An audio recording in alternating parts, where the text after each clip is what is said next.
Hello friends. आज हम discuss करने वाले हैं एक बहुत ही इंपॉर्टेंट टॉपिक जिसका नाम है मिथेनॉल पॉइजनिंग। तो ये मिथेनॉल पॉइजनिंग जो है ये आजकल न्यूज़ में क्यों है? क्योंकि अभी रिसेंटली 20th जून को एटलीस्ट 38 लोग जो थे they died after consuming spurious liquor. अब ये स्पूरियस लिकर क्या होता है? स्पूरियस लिकर मतलब मिलावटी लिकर, यानी कि जो खराब होता है ऐसा अल्कोहल, उसको कंज्यूम करने से 38 लोगों ने अपनी जान गंवा दी एंड एज मैनी एज 82 लोग जो हैं दे आर रिसीविंग ट्रीटमेंट्स। तो ये चीज़ कि मतलब इस तरीके का अल्कोहल जिसको कंज्यूम करने से लोगों को इतनी ज़्यादा प्रॉब्लम हुई है, तो इस चीज़ की रिलेवेंस हमें समझनी होगी। और इस पर्टिकुलर टॉपिक से रिलेवेंट यूपीएससी प्रीलिम्स में और हमारे मेंस एग्जामिनेशन में क्या-क्या इंपॉर्टेंट टॉपिक्स निकल के आ सकते हैं वो भी हम डिस्कस करेंगे। तो चलिए समझते हैं।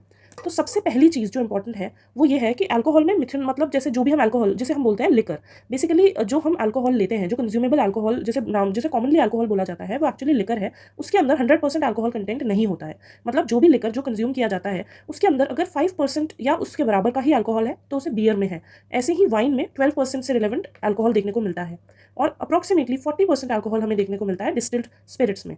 लेकिन यहाँ जिस अल्कोहल की हम लोग बात कर रहे हैं वो अल्कोहल इथेनॉल है, ना कि मिथेनॉल। मतलब कई जगह पर कई लोग इसी लिकर के अंदर मिथेनॉल का यूज़ कर लेते हैं।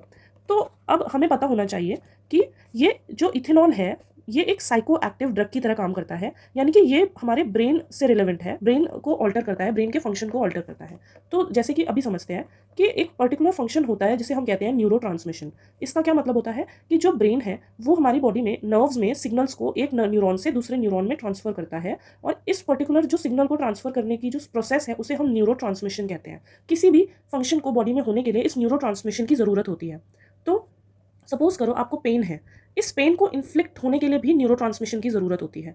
तो जब भी बॉडी में हमने बाहर से कंज्यूम किया है एक साइकोएक्टिव ड्रग जैसे कि इथेनॉल, उसके कुछ लो डोजेज में न्यूरोट्रांसमिशन का प्रोसेस जो है वो स्लो डाउन हो जाता है। तो जब ये न्यूरोट्रांसमिशन का प्रोसेस धीमा पड़ गया है, उसकी वजह से जो भी हमें जो पेन या फिर कुछ भी ऐसी स्टिमुलाई जिससे हम परेशान हैं, उन सबसे छुट्टी मिलती है। इसीलिए लोग जो है वो रिज़ॉर्ट करते हैं अल्कोहलिक ड्रिंक्स को लेकर। तो अभी हम क्या बात कर रहे हैं? अभी हम बात कर रहे हैं नॉर्मल अल्कोहल की, जिसके अंदर इथेनॉल होता है। जिस अल्कोहल को पीने से लोगों की डेथ हो रही है वो बेसिकली मिथेनॉल की वजह से है और उसको भी अभी हम समझने वाले हैं कि उससे कैसे लोगों की डेथ होती है। तो सबसे पहली चीज़ हमें समझ में आ गई है कि इथेनॉल जो कि हम कुछ परसेंटेजेस जैसे कि 5%, 10%, 40% अल्कोहल में यूज़ करते हैं और उससे क्या होता है न्यूरो ट्रांसमिशन का प्रोसेस थोड़ा सा स्लो डाउन हो जाता है। और जब ये स्लो डाउन हो जाता है इसकी वजह से ही हमें इंटॉक्सिकेटिंग इफेक्ट्स और हमें हैंगओवर और हमें इतनी सारी जो एक सूदिंग कामिंग इफेक्ट देखने को मिलता है। पर डब्ल्यूएचओ के अकॉर्डिंग कोई भी लेवल कंजम्पशन का सेफ नहीं है। No level of its consumption is safe for our health. Long term usage में अगर अल्कोहल कंज्यूम किया जाए तो उससे डिपेंडेंस, कैंसर का risk, heart diseases, liver diseases and in some cases death भी हो सकती है। तो ये हमें एक चीज़ सोचने वाली चीज़ है कि डब्ल्यूएचओ ने बोला हुआ है कि no level of its consumption is safe for health. ठीक है, अब इतना तो हमें समझ में आ गया है। अब हम देखते हैं कि एक बार अल्कोहल अगर हमारी बॉडी में एंटर करता है तो उसके साथ फिर बॉडी में क्या होता है। तो basically once a person ingests alcohol, वो मेटाबोलाइज होगा। कोई भी चीज़ आपके शरीर में जाती है, सपोज आप खाना भी खाते हो, तो वो खाना खाने के बाद जो है उसका ब्रेक डाउन होता है। तो इन अ सिमिलर फैशन यहाँ पर जो लीवर है और स्टमक है उसके अंदर इस अल्कोहल का मेटाबॉलिज्म होगा। इसके लिए दो एंजाइम्स हैं जो रिस्पॉन्सिबल हैं, एडीएच एंजाइम एंड एएलडीएच एंजाइम। मुझे इतनी डिटेल में जाने का कोई मतलब रेलेवेंस है नहीं, बट अभी हमें मिथेनॉल की डेथ से रिलेटेड जो चीज़ें समझनी है उसके लिए इनका समझ में आना बहुत ज़रूरी है।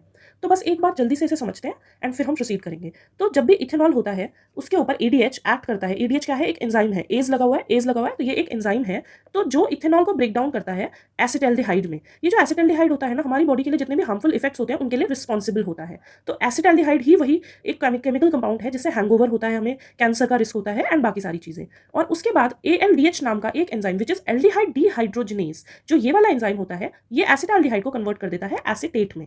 ये तो हमारी बात हुई एक नॉर्मल अल्कोहल के मेटाबॉलिज्म से रिलेटेड। ठीक है, अभी तक हमने जितनी बात की है वो एक नॉर्मल अल्कोहल से करी है। पर अब मिथेनॉल में ऐसा क्या होता है? मतलब आपको पता है 0.1 ml पर केजी ऑफ बॉडी वेट जो है, अगर हमारा मिथेनॉल इंजेस्ट हो जाए तो वो फेटल हो सकता है। इससे जितनी भी चीज़ें होती हैं इन्हें हम अभी आगे डिटेल में पढ़ेंगे। पर इस चीज़ को सोचें कि 0.1 ml पर केजी ऑफ बॉडी वेट, उसके हिसाब से मिथेनॉल अगर बॉडी में आ जाए तो वो फेटल हो सकता है। तो अभी तक हमने नॉर्मल मेटाबॉलिज्म ऑफ अल्कोहल को देखा जिसमें इथेनॉल होता है। लेकिन अब अगर किसी भी इंसान ने खराब alcohol that is spurious liquor को कंज्यूम किया जिसमें कि मिथेनॉल जो है वो एडेड है, तो उससे क्या होगा और उसके क्या हार्मफुल इफेक्ट्स हैं वो समझते हैं। तो सबसे पहली चीज़ जो हमें पता होनी चाहिए कि मिथेनॉल जो होता है यूजुअली जो अनऑथराइज्ड सेलर्स होते हैं या फिर जैसे जो लोग जो अफोर्ड नहीं कर पाते हैं कि वो बाहर से अल्कोहल खरीद लें, तो वो घर पे भी लिकर प्रोड्यूस करते हैं। तो इस चीज़ के लिए, और ये जो सेलर्स होते हैं ये क्यों मिथेनॉल डालते हैं अल्कोहल में? क्योंकि ना जब वो अपने अल्कोहल को बेच रहे होते हैं तो उनका मेन एम होता है कि उन्हें ज़्यादा से ज़्यादा प्रॉफिट हो सके। तो उस प्रॉफिट को गेन करने के लिए वो अल्कोहल को ज़्यादा बनाना चाहेंगे, ज़्यादा क्वांटिटी में बनाना चाहेंगे। तो इसीलिए वो उसके बल्क को इंक्रीज़ करने के लिए उसमें मिथेनॉल ऐड कर देते हैं। और दूसरी चीज़ कि अल्कोहल जो होता है वो लोग इसलिए पीते हैं ताकि वो अपने अपने दुख दर्द पीड़ा को भूल सकें। तो उस दुख दर्द पीड़ा को भूलने के लिए मिथेनॉल जो होता है ना, वो एक किक की तरह काम करता है, मतलब कि वो हेल्प करता है उस इफेक्ट को इंक्रीज करने में। मतलब नॉर्मल अल्कोहल जितना हम पिएंगे उससे हमें जो इफेक्ट होगा, वो थोड़ा अमाउंट ऑफ मिथेनॉल वाला अल्कोहल पीने से हमें वो इफेक्ट होने लगेगा। तो इसीलिए ताकि उनकी ज़्यादा बिक्री हो और लोग उनके अल्कोहल को ज़्यादा पसंद करें, इसलिए वो मिथेनॉल डाल देते हैं। तो अभी हमें एक चीज़ और पता होनी चाहिए कि एक रूल है which is food and safety standards alcoholic beverages regulations 2018। तो ये जो है ये कहता है कि मैक्सिमम परमिसिबल जो क्वांटिटी होती है मिथेनॉल की, मतलब यूजुअली मिथेनॉल अलाउड नहीं है, लेकिन फिर भी एक मैक्सिमम जो क्वांटिटी है, तो वो जैसे एक ड्रिंक होती है कोकोनट फेनी, उसके अंदर तो बिल्कुल भी अलाउड नहीं है। देन हमारे पास कंट्री लिकर है, ये इतना ज़्यादा इंपॉर्टेंट नहीं है, सिर्फ मैं बता रही हूँ कि there is something to regulate the levels. जो मैक्सिमम लिमिट है वो रेगुलेट करने के लिए कुछ ना कुछ तो हमारे देश में बना हुआ है। जैसे 50 ग्राम मिथेनॉल जो है वो ऐड हो सकता है 100 लीटर्स ऑफ कंट्री लिकर में। 300 ग्राम्स मिथेनॉल हम डाल सकते हैं पॉट डिस्टिल्ड स्पिरिट्स में, जो मटकों में भर भर के भी अल्कोहल घर पे लोग बनाते हैं, तो उसमें मैक्सिमम लिमिट 300 ग्राम्स रखी गई है।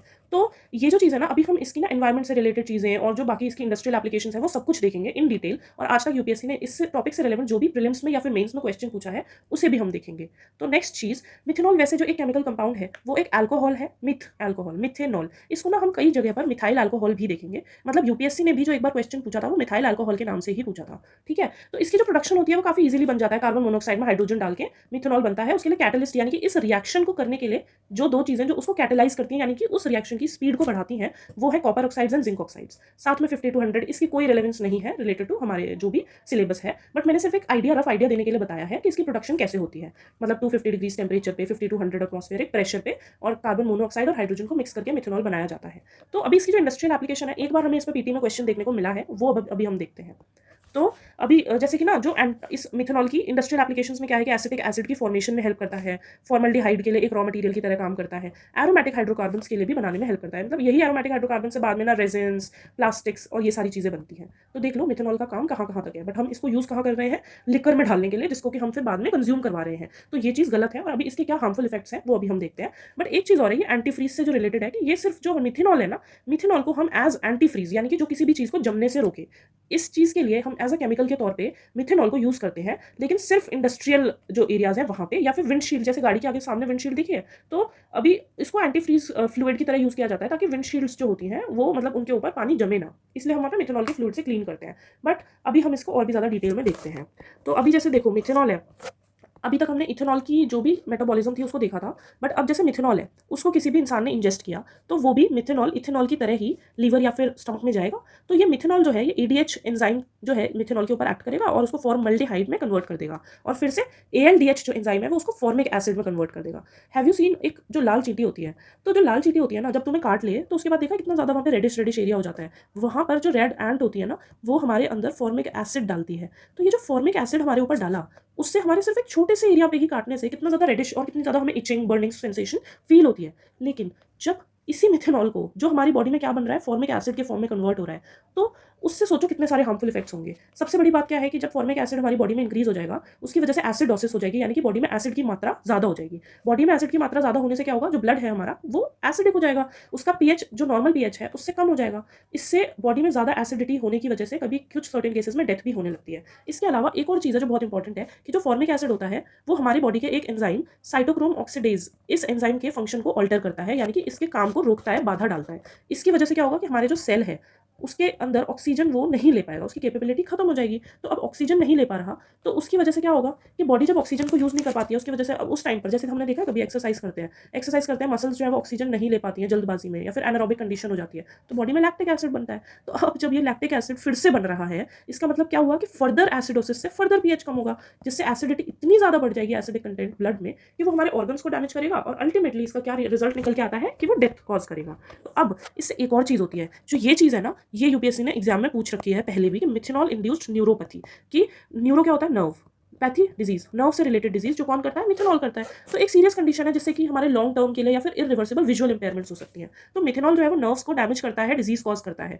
तो ब्रेन है, ब्रेन में नर्व्स होती हैं, ऐसी ही एक नर्व का नाम है ऑप्टिक नर्व, जो हमारी आइज को सप्लाई करती है। तो जब ऑप्टिक नर्व डैमेज हो जाएगी तो ऑब्वियसली उससे क्या होगा, ब्लाइंडनेस होगी। तो ये इंपॉर्टेंट टॉपिक है, ये एक बार यूपीएससी इससे रिलेटेड क्वेश्चन पूछ चुकी है। अब इसके अलावा भी मिथेनॉल कुछ काम कर सकता है। अच्छा, वो क्या कर सकता है, सेरिब्रल एडिमा, यानी कि ब्रेन में सूजन कर दिया। जब ब्रेन जो है वो स्वेल हो जाएगा, उससे भी बहुत सारी चीजें हो सकती है, ब्रेन ठीक से काम नहीं करेगा, कंफ्यूजन कन्फ्यूजन, डिलीरियम, ये सारी चीज़ें। हेमरेज हो सकती है कि ब्रेन में से या फिर किसी भी पार्ट ऑफ द बॉडी में खून जो है वो लीक कर सकता है। एंड अल्टीमेटली जो इसका मोस्ट वो जैसे कि अभी हमने देखा कि 38 पीपल हैव डाइड, तो वो डेथ का रीज़न क्या है? क्योंकि भाई एसिडोसिस हो गई इतनी ज़्यादा, एसिडोसिस की वजह से, और there are certain other nerve diseases also, और ब्लाइंडनेस वगैरह वाले केसेस सब हमें किस में देखने को मिलते हैं? मिथेनॉल की पॉइजनिंग में देखने को मिलते हैं। अब इसकी जैसे पॉइजनिंग हो गई, अब उसकी ट्रीटमेंट भी तो होगी ना कुछ, कि भाई कैसे ठीक होंगे? तो ट्रीटमेंट के लिए हमारे पास है कि या तो तुम फार्मास्यूटिकल ग्रेड का इथेनॉल डाल दो। हमने क्या देखा था? इथेनॉल जो होता है वो भी एडीएच यूज़ करता है ना? वहाँ पे एसिटाल्डिहाइड बनाता था और फिर बाद में एसिटिक एसिड बनाता था। तो ये एडीएच जो है, इथेनॉल एक तरीके से मिथेनॉल के लिए एक कॉम्पिटिटिव एजेंट की तरह काम करेगा, कि जब इथेनॉल बॉडी में हमने डाल दिया, तो उससे क्या होगा कि मिथेनॉल के साथ वो कॉम्पीट करेगा। तो उस वजह से पूरा का पूरा मिथेनॉल जो है वो फॉर्मिक एसिड में कन्वर्ट नहीं हो पाएगा, और हमें थोड़ा-सा टाइम मिल जाएगा सिचुएशन को मैनेज करने का। पर एक बात और है कि इसके लिए ना एक्सपर्ट सुपरविजन की ज़रूरत होती है, यानी कि डॉक्टर्स वगैरह ही इसको डाल सकते हैं। तो ये भी एक्सपेंसिव होता है। कोई भी ऐसा आदमी जो इस अल्कोहल को पी रहा होता है, मिथेनॉल वाले को, वो ऐसा ही तो होता है ना जिसके पास इकोनॉमिक रिसोर्सेज नहीं है। तो अगर वो इतना कुछ अफोर्ड कर पाता तो फिर क्या ही बात थी। दूसरी चीज़ है एंटीडोट है फोमिपिज़ोल नाम की एक दवाई। तो बेसिकली जो ये फोमिपिज़ोल नाम का ड्रग होता है ना, ये ईडीएच एंजाइम को स्लो डाउन करता है। ईडीएच एंजाइम अभी हमने पूरा ढंग से कवर किया है कि मिथेनॉल को फॉर्मिक एसिड, मतलब सबसे पहले एल्डिहाइड में जो फॉर्मल्डिहाइड होता है, और उसके बाद जो फॉर्मिक एसिड तक जो कन्वर्जन है उसका फर्स्ट स्टेप ईडीएच एंजाइम ही लेकर आता है।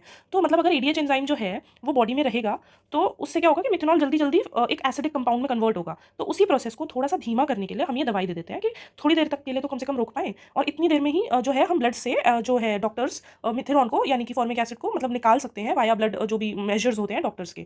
तो इसके लिए यही है कि थोड़ी देर के लिए एडीएच का फंक्शन स्लो डाउन हो जाएगा अगर हम ये दवाई देंगे। बट यहाँ पर भी एक परेशानी की बात क्या है कि ये दवाई बहुत एक्सपेंसिव होती है, और यूजुअली हमने देखा है कि जो भी लोग ऐसा मिलावटी अल्कोहल पीते हैं वो यूजुअली सोशियो इकोनॉमिक लेवल पे इतने कुछ ठीक ठाक नहीं होते हैं। इसीलिए तो वो ऐसे अल्कोहल की तरफ जाते हैं जो सस्ता हो और उन्हें ईजिली मिल जाए, और साथ के साथ उनको इफेक्ट भी अल्कोहल जैसा ही अच्छा खासा दे।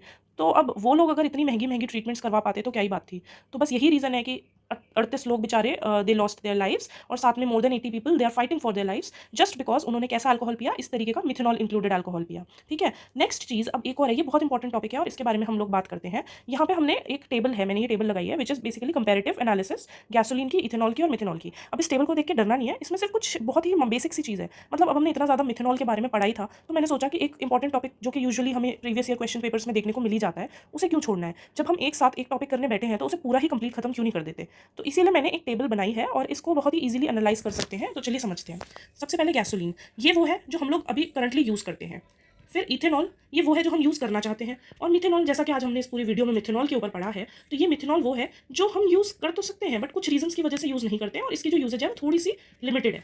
तो अभी जैसे देखो, गैसोलीन जो है जो हम आजकल यूज़ करते हैं, यानी कि जो पेट्रोल होती है, जिसे हम नॉर्मल भाषा में पेट्रोल बोलते हैं, तो उसमें क्या है कि अब एनर्जी डेंसिटी देखो, ये पेपर में बहुत इंपॉर्टेंट है। ठीक है, एनर्जी डेंसिटी होती है कि कोई भी फ्यूल, यानी कि गाड़ी में जो भी हमने भरवाया है, वो कितने देर तक के लिए कितनी डेंसिटी, मतलब कितनी एनर्जी प्रोड्यूस कर सकता है, यानी कि एक गाड़ी में एक बार उस फ्यूल को भरवाने के बाद वो कितना लंबा चलेगा। ठीक है, तो इसको कंपेयर करके देखो कि पेट्रोल का जो है वो ज़्यादा दिख रहा है, ठीक है, इथेनॉल से, और मिथेनॉल थोड़ा सा कम है इथेनॉल से। ठीक है, तो इसका मतलब है कि सबसे ज़्यादा तो यही देगा हमें एनर्जी, मतलब सबसे ज़्यादा गाड़ी हमारी गैसोलीन चला सकती है, माना। लेकिन इसका एक डिसएडवांटेज क्या है कि ये नॉन रिन्यूएबल है, तो इसकी वजह से क्या होता है कि एनवायरमेंट पे जो इफेक्ट होता है वो ज़्यादा होता है। ठीक है, और इसकी टॉक्सिसिटी भी बहुत ज़्यादा होती है।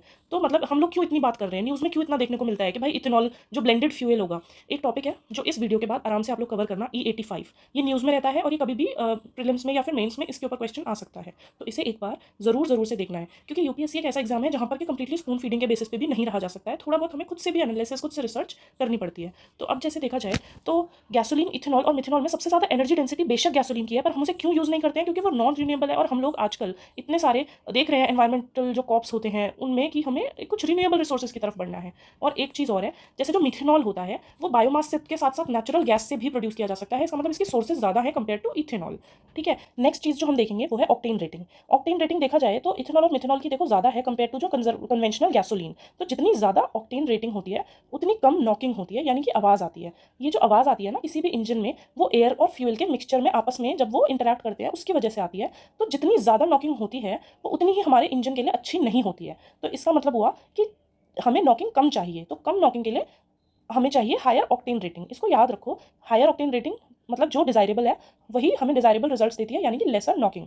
तो हमें कम नॉकिंग किस में देखने को मिलेगी कंपेयर टू दीज? तो देखा जाए तो इथेनॉल की ऑक्टेन रेटिंग हाई है, मिथेनॉल की भी ऑक्टेन रेटिंग हाई है कंपेयर टू गैसोलीन, तो हमें नॉकिंग इन दोनों में कम देखने को मिलेगी कंपेयर टू कन्वेंशनल गैसोलीन। इतना समझ में आया? बस एक चीज़ है जो आज के ट्रेडिशनल फ्यूल्स में, मेंस में भी ये आंसर राइटिंग में आ सकता है, जैसे इथेनॉल के फायदे तो बता ही सकते हैं हम, लेकिन कुछ नुकसान भी हैं। वो नुकसान क्या है? इथेनॉल जो है उसको बनाने के लिए प्रोडक्शन कॉस्ट ज़्यादा होती है, यानी कि हमें ज़्यादा खर्चा करना पड़ता है। ठीक है, साथ के साथ कोरोसिवनेस की, मतलब जैसे ना इंजन के खराब होने की, जैसे जो मतलब उसका मटेरियल खराब हो जाए, इथेनॉल में वो प्रॉपर्टी थोड़ी सी हाई है कोरोसिवनेस की। बट इतना है कि चलो ठीक है, इथेनॉल जो है उससे टॉक्सिसिटी कम होती है, इसीलिए हम लोग जो है साथ के साथ में हमें पता है कि रिन्यूएबल होता है, वो हमें बायोमास से भी मिल जाता है, और इसके साथ साथ इसकी एमिशंस भी लो होती हैं, यानी कि एनवायरमेंट के लिए भी इतना ठीक है ये, इसीलिए हम इथेनॉल को आइडियल मानते हैं। मिथेनॉल को भी हम कई जगह पर यूज़ कर सकते हैं, बट इतनी सी बात है कि एक तो इसकी टॉक्सिसिटी देखो हाई होती है कंपेयर टू इथेनॉल, और उसके साथ साथ एनवायरमेंटल इंपैक्ट देखा जाए तो एक्वेटिक लाइफ के लिए ये थोड़ा सा हार्मफुल होता है, इसीलिए हम मिथेनॉल को यूज़ नहीं करते हैं। ठीक है, लेकिन हाँ एक चीज़ है कि मिथेनॉल से कभी कभार हमसे पूछ सकते हैं कि क्या मिथेनॉल को भी हम फ्यूल यूज़ करते हैं?